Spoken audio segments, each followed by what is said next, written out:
Assalamualaikum warahmatullahi dan kembali lagi ke dalam video matematik untuk matrikulasi semester yang pertama.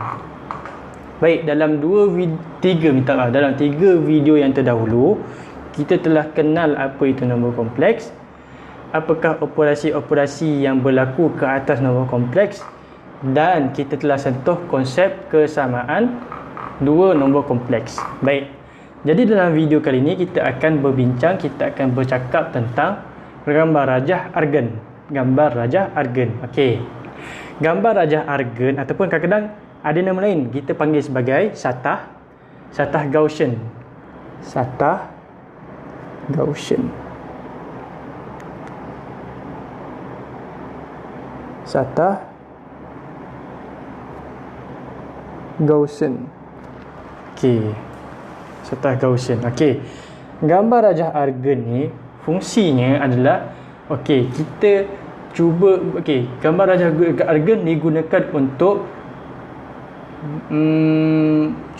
untuk mewakili nombor kompleks di atas satah Cartesian.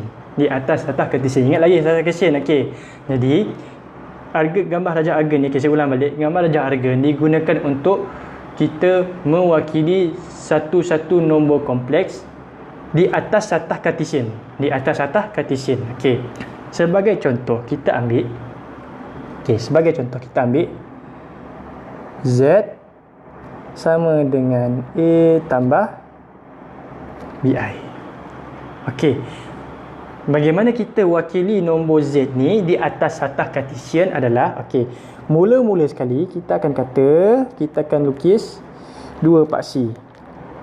Macam biasalah kita kalau dalam geometri Cartesian memang kita akan buat macam ni. Silap panjang sikit lah. Okey, biasanya dalam Cartesian kita ada aksis. Kejap, saya tak ingat aksis dalam bahasa Melayu apa. Aksis bukan kutub ni. Tapi x-axis lah. Ni pula saya tak sempat nak buat homework sikit. Axis tu apa? Pasak lah kalau saya salah. Pasak x dan kita ada pasak y. Tapi untuk gambar rajah argen, setiap pasak ni dia ada perwakilannya tersendiri. Kalau dalam gambar rajah argen, x ini untuk mewakili bahagian nyata z. Sementara y digunakan untuk mewakili bahagian khayalan z. Jadi kita ada z sama dengan a tambah bi. Jadi caranya adalah ni kena kosong lah, ni kena kosong. Untuk bahagian nyata a kita sini. Katalah a kita dekat sini. Nak pakai apa inilah senang. Baik. Sementara bahagian B, bahagian khayalan B di sini. Baik, jadi kita hubungkan kedua-duanya. Astaghfirullahalazim. Kita akan dapat sini. Titik. Kejap, nak guna color apa color hijau nampak? Baru nak tanya color hijau nampak ke? Color lain je lah. Hijau je lah. Tak apa. Titik sini.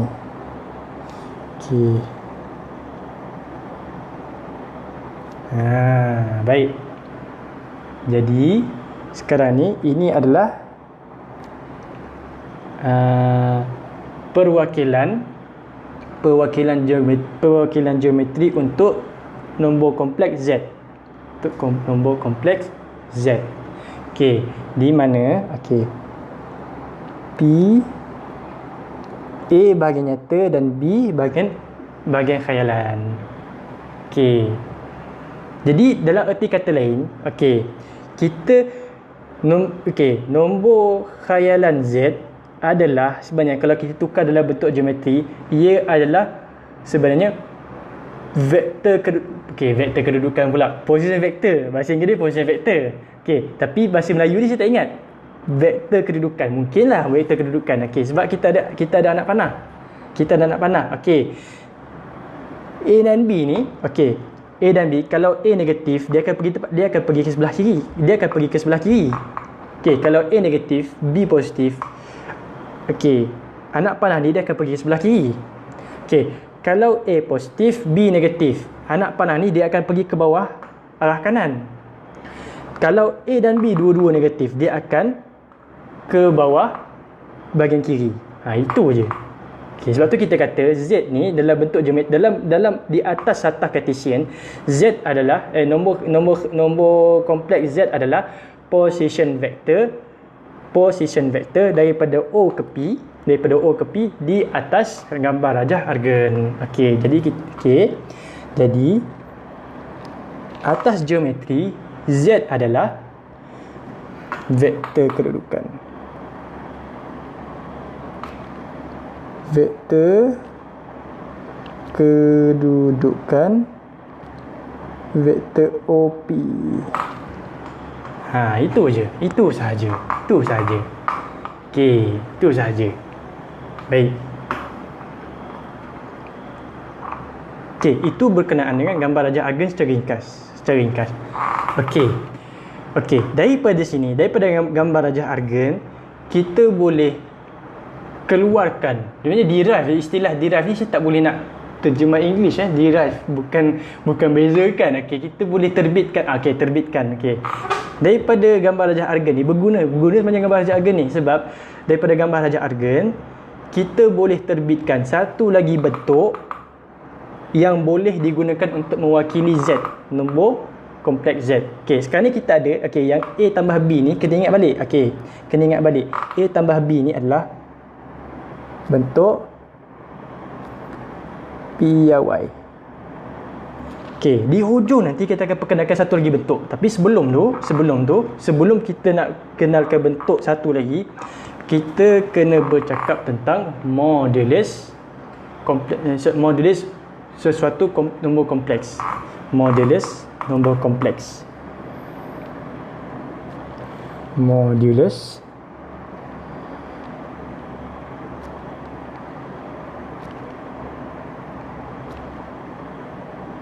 nombor kompleks. Okey, modulus nombor kompleks. Okey, modulus nombor kompleks adalah kita mulakan dengan Z dalam bentuk PY. A tambah BI. Okey, jadi modulus Z, modulus Z ataupun sebenarnya nilai mutlak Z lah, nilai, sebab modulus dengan nilai mutlak sama aja. Absolute value. Okey. Jadi modulus of Z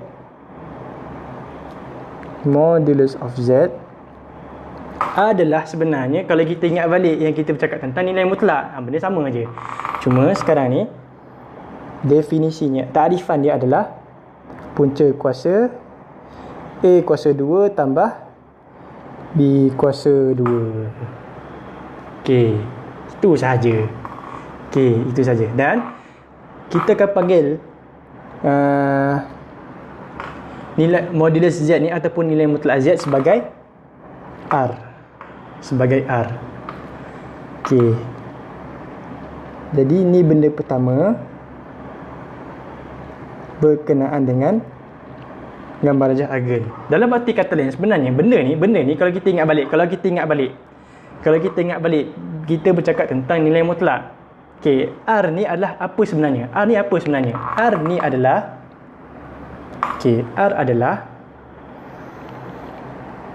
R ialah jarak di antara titik O dengan titik P. Itu je sebenarnya. Banyak yang kita bercakap tentang modulus nombor kompleks ni sebenarnya adalah kita bercakap tentang jarak di antara titik O dengan titik P. Itu sahaja. Itu benda yang berkaitan dengan modulus. Kita tak perlu pening kepala. Okey, kalau sebut modulus sahaja, dalam kepala mesti teringat tentang jarak di antara dua titik, daripada origin, daripada asalan kepada titik P. Okey, baik. Daripada asalan ke titik P. Okey. Baik. Itu benda pertama berkenaan dengan modulus. Okey. Jadi contoh, katalah kita ada contoh.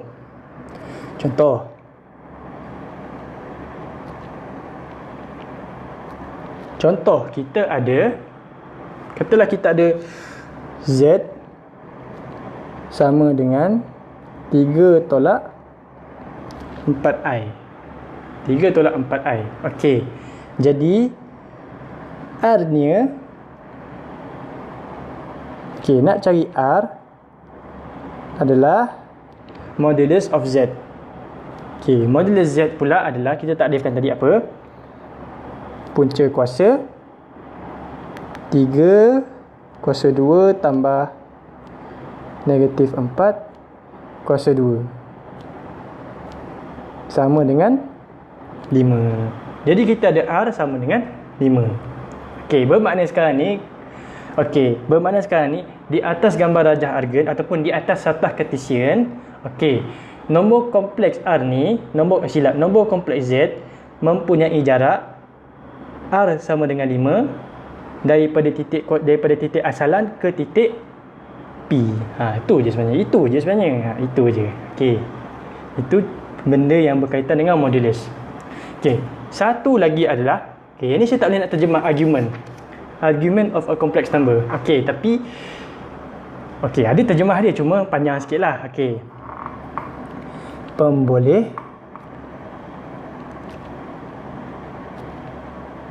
Pemboleh ubah bebas nombor kompleks.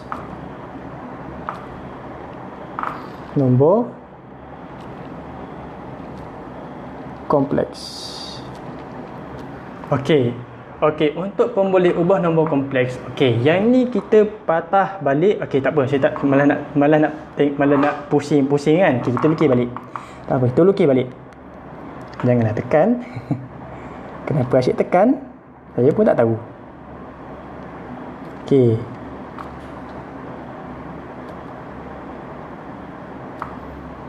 X Y. Okey, X axis. Okey, X bukan satah, paksi. Betul lah paksi. Okey. Katalah kita ada nombor. Okey, patah balik tadi. Katakan kita ada nombor kompleks Z dalam bentuk piawai. A tambah BI. Okey, A tambah BI. Jadi kita wakili dalam bentuk yang ini daripada titik O. Okey, katalah ini A dan ini B. Jadi kita ada Okey.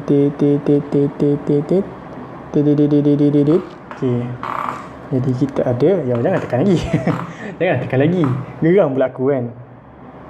Daripada titik O ke sini, position vector. Okey. Baik. Sudut theta. Okey. Ingat balik apa yang kita telah belajar tentang trigonometri. Okey, kita mula dengan, katakanlah kita ada satu nombor kompleks Z sama dengan ABI, A tambah BI dalam bentuk kita kata apa? Dalam bentuk piawai. Okey, sekarang ni kita takdirkan pemboleh ubah bebas nombor kompleks ataupun argument nombor kompleks, iaitu theta. Okey, theta ni sebenarnya argument kita.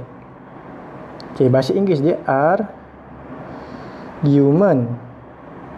Tapi kalau terjemah kasar dia akan jadi hujah. Tak ada terjemah macam tu. Jadi saya terjemah jadi pemboleh ubah bebas. Okey. Jadi kita takdirkan theta ni pemboleh ubah bebas nombor kompleks sebagai theta sama dengan inverse tangent ataupun tangent songsang Bukan.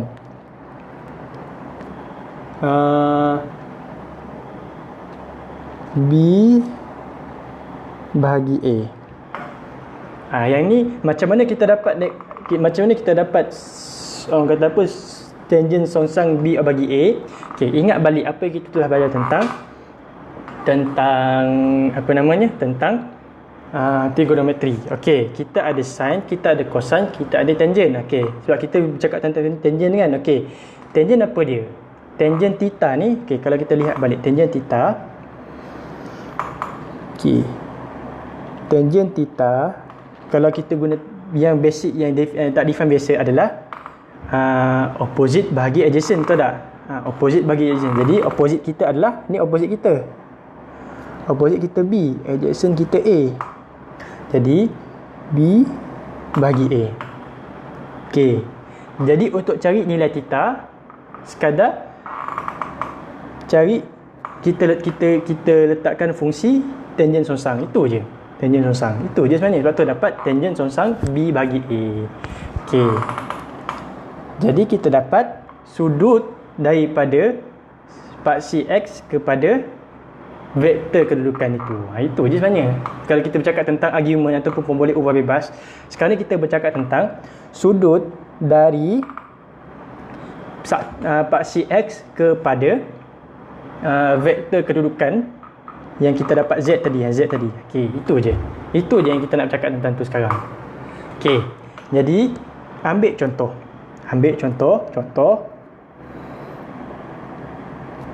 Okey.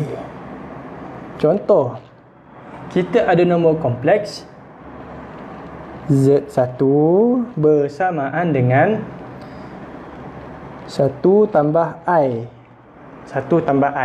Okey, sekarang ni kita nak cari dia punya pemboleh ubah bebas. Okey, lupa nak beritahu, pemboleh ubah bebas ni pun kita boleh letak nama lain. Okey, letak nama lain selain daripada argument ataupun pemboleh ubah bebas, kita panggil sebagai nilai prinsipal ataupun nilai utama. Nilai prinsipal. Okey, nilai prinsipal. Okey, kalau sebut nilai prinsipal dengan argument, benda sama saja. Nilai prinsipal atau principal value dengan argument, dua-dua istilah yang sama, merujuk pada benda yang sama. Okey, dua-dua merujuk pada benda sama. Okey, dia ada beza nanti kita akan tunjuk. Dia akan ada beza. Okey, tapi sekarang ni kita fokus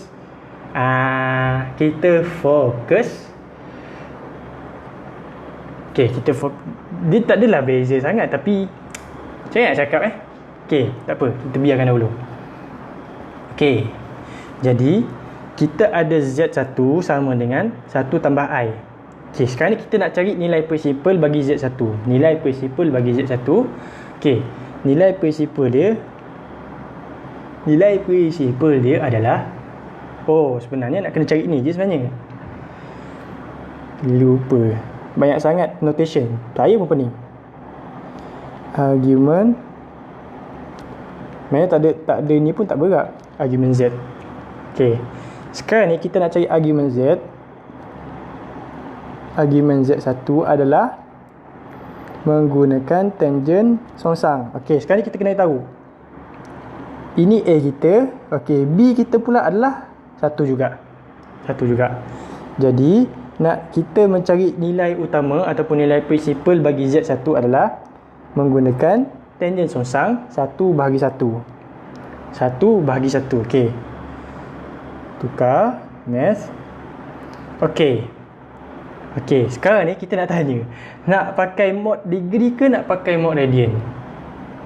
Okey, jawapannya diutamakan menggunakan mod radian sebenarnya. Mod radian sebenarnya. Okey, jadi sekarang ni kita akan mencari ni tangent songsang shift tangent 1 bersamaan dengan pi bagi 4 radian. Itu je tanya. Okey, jadi untuk Z1, okey, nilai prinsipalnya adalah pi bagi 4 radian. Itu je. Okey. Jadi kalau kita ingat balik, okey, sudut ni terletak dalam kuadran mana satu? Kuadran yang pertama. First quadrant. Okey, first quadrant. Okey, first quadrant. Okey. Contoh yang kedua, kita ada Z2 bersamaan dengan negatif 1 tambah I. Okey, negatif 1 tambah I. Jadi kita nak mencari nilai prinsipal bagi Z2. Okey. Tangent songsang negatif 1 bahagi 1. Mana tangent songsang negatif 1 je lah. Okey, sekarang ni just tambah negatif. Okey. Baik. Kalau guna kalkulator kita dapat negatif. Okey, kita dapat negatif. Ni kena jaga. Ini kena jaga sebenarnya. Okey, ini kena jaga. Okey, kita dapat negatif pi over 4. Okey, tapi bukan itu jawapan dia sebenarnya. Bukan itu jawapan. Okey. Yang ni kita kena patah balik kepada sebenarnya bagi negatif 1. Okey, lupa. Okey, yang ni kita kena patah balik kepada kalau kita ingat balik dalam ADMAT dahulu. Okey, ingat balik yang kita belajar dahulu. Okey, ingat balik. Okey, sebenarnya tak perlu ingat pun tak apa kat sebenarnya. Okey, tak perlu ingat pun tak apa. Okey, kalau kita boleh lakarkan benda ni. Okey, negatif 1 kat sini. Okey, 1 kat sini. Jadi nombor kompleks kita Z2 ni adalah sini je sebenarnya. Ni Z2. Okey, yang negatif pi bagi 4 sini. Kat sini, yang kat sini. Tapi yang kita nak cari kat ini. Yang ni yang kita nak cari sebenarnya. Yang ini yang kita nak cari. Okey, jadi kalau tengok kalkulator kita dapat pi negatif pi bagi 4. Okey, tapi kita punya jawapan sebenarnya adalah 1 tolak silap. Okey, 1 tolak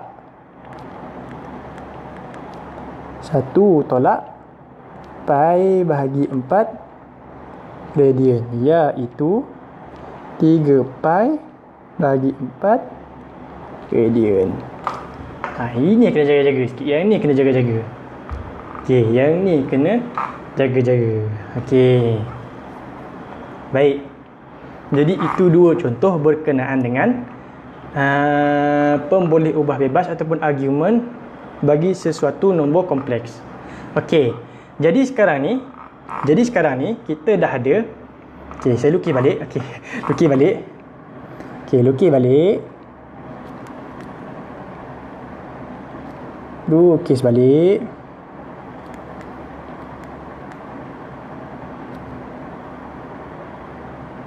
Okey, lukis balik. Okey. Y X O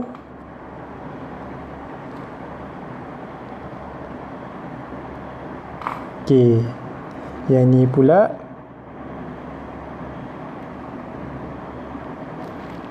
B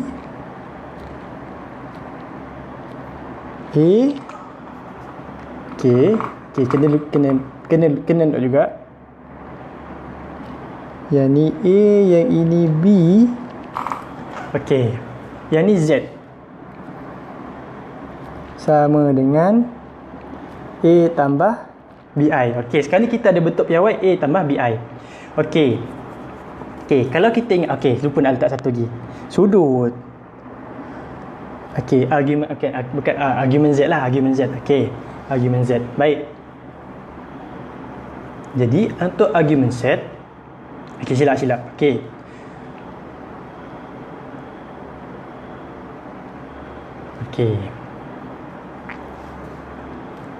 Baik. Apa yang kita nak cari sekarang adalah bentuk pola, bentuk lain pula. Sebutlah bentuk pola kan. Okey, nak cari bentuk pola. Okey. benda yang penting. Okey, lupa satu lagi. Kita kena ada R. Ingat balik R. Okey, jadi kita define tadi R adalah modulo Z, betul tak? Dan theta adalah argument of Z.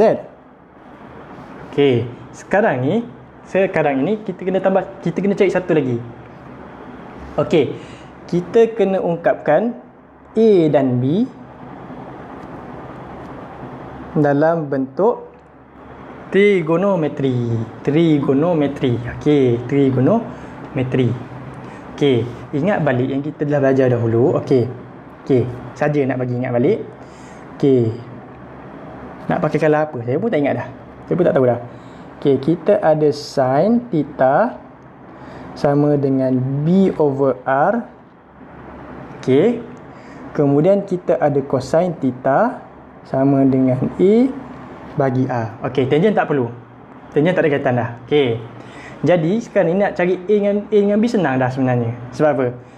Nak cari B, kita alihkan R ke sini. Okey, ni sepatutnya R. Okey, nak cari A pula, alih R ke hadapan cosine.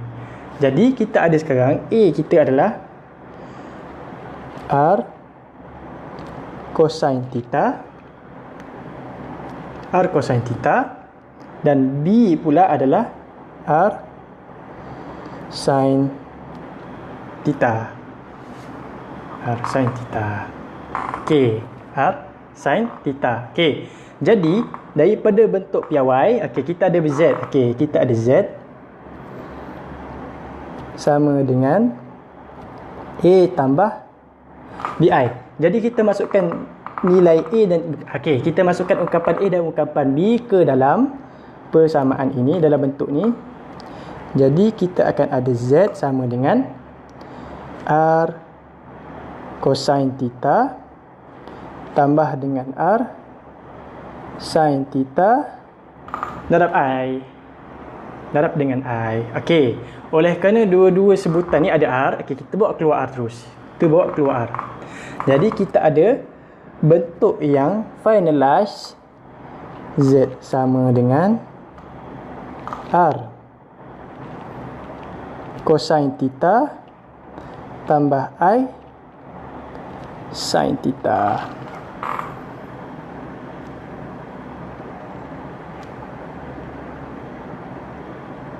Okey. Di mana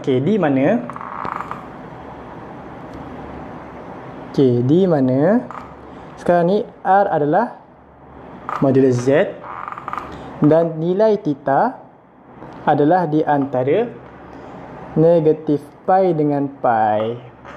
Ini saya lupa nak sebut masa kita ni tadi. Okey. Theta pula tak boleh. Tak boleh di antara negatif pi dan positif pi. Okey, lupa nak beritahu tadi. Okey. Ni pun sama juga. Okey, bentuk yang ini kita gelarkan sebagai bentuk kutub ataupun bahasa Inggerisnya polar form ataupun bentuk kutub. Okey, bentuk kutub. Okey. Baik. Okey. Jadi sekarang ni kita sekarang dalam masalah nombor kompleks ni kita ada dua benda dah, bukan? Kita ada dua bentuk. Satu bentuk piawai. Yang ni bentuk piawai. Ni bentuk piawai. Ingat lagi bentuk piawai, kena ingat. Okey. Satu lagi bentuk kutub, polar form. Okey, bentuk polar form. Okey. Dan polar form ni saya dah sebut dah. R ni nak cari guna tadi absolute of Z. Dan kita dah tahu bila kita dah ada A dengan B, itu je lah. Okey, itu saja. Lepas tu nak cari apa nama theta ni tadi. Theta menggunakan argument of Z. Okey, dan argument of Z adalah tangent inverse B bagi A. Itu je. Okey. Jadi kita ambil contoh.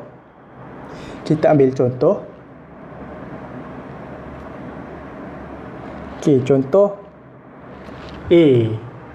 Contoh A, kita ada Z sama dengan 3 tambah 4I. Okey, kita ada bentuk piawai. Sekarang kita nak tukar dalam bentuk kutub. Okey, apa yang kita kena cari sekarang adalah cosine. Cosine dengan sin tak payah apa. Cuma kita kena cari R dengan theta. Okey, first cari R dahulu. Dan R adalah modulus of Z, iaitu punca kuasa 3 kuasa 2 tambah 4 kuasa 2, iaitu 5. Okey, settle. Okey. Kemudian theta kita adalah argument. Okey, tak perlu argument, tak apa. Tangent songsang 4/3 B over A. Okey, B over A.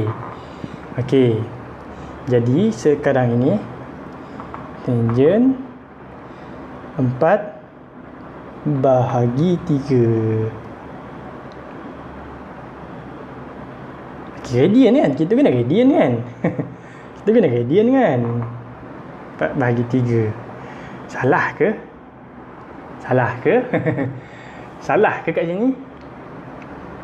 Okey, kita pun dah risau dah. 4/3. Okey, 4/3. Tak ada dia punya pi, bentuk pi tu kita risau. Okey, kalau 2/3. Okey, sekejap. Tak ada. 3/2. Okey, apa nak buat dia? 2, 3. Okey, tak apalah, abaikan je lah. Okey, jadi tangent 4/3 bersamaan dengan 0.927 radian. Okey, jadi apa yang kita akan buat adalah dalam bentuk polar, betul tak? Dalam bentuk kutub. Jadi tukar dalam bentuk kutub, kita ada Z sama dengan 5 dalam kurungan cosine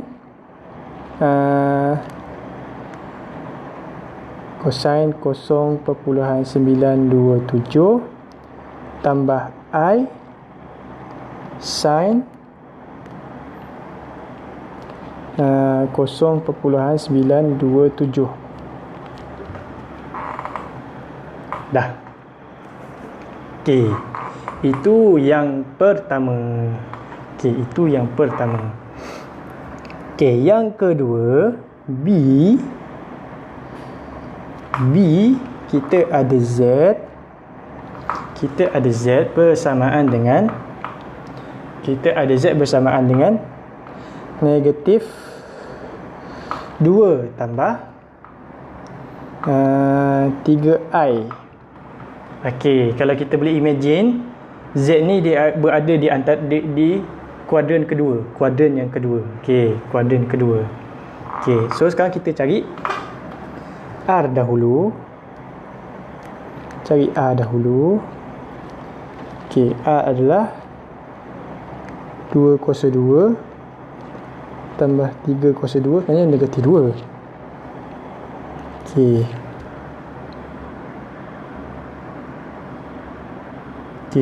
2 kuasa 2 tambah 3 kuasa 2. Okey, sama dengan negatif, bukan negatif, punca kuasa 13. Baik, sementara untuk theta, tangent songsang 3/-2. Okey, shift 3/-2. Okey, bersamaan dengan, bukan nilai ni kita nak, boleh sebenarnya, boleh, tak ada masalah. Okey, tapi kita kena ingat sebab dia Sebab sekarang ni kita punya Z ni dalam second quadrant. Okey, kat sini. Yang ni. Jadi kita nak yang ini sebenarnya. Yang kita akan dapat dalam kalkulator yang ini. Yang tu kita tak nak sebenarnya. Okey. Jadi apa kita akan buat adalah 1 tolak tangent bersamaan dengan K. Patutnya 1 tambah lah. Silap 1 tolak. 1 tolak tangent congsang 3 bahagi punca kuasa 2. Jadi kita akan dapat 1.983